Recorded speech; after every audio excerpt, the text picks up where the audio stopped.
हवंय यातून आपल्याला समजून येतं तुम्ही आम्ही एकत्र राहावं, तुम्ही आम्ही एकत्र कार्यरत राहावं, या लोकभावना आहे. हे यातून दिसून येतं.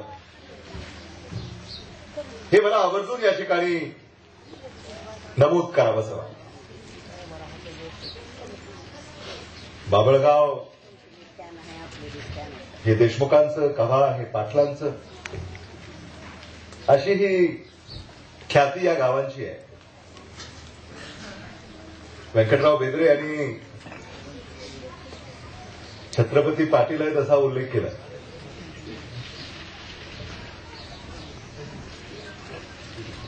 हो ना, त्यामुळे कव्याचा परिणाम झाला तुमच्यावर.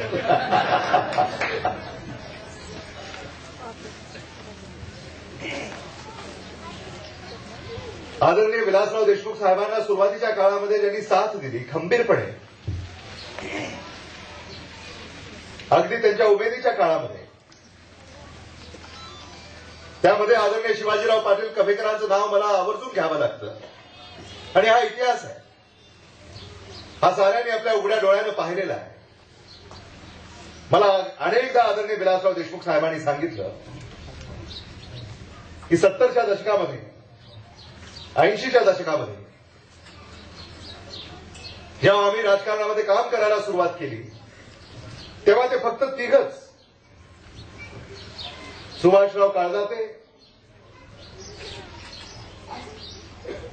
शिवाजीराव पाटील कभेकरजी आणि साहेब, हे तिघच एकत्र या तालुक्यामध्ये हिंडायचे, काँग्रेस पक्षाचा प्रचार करायचे.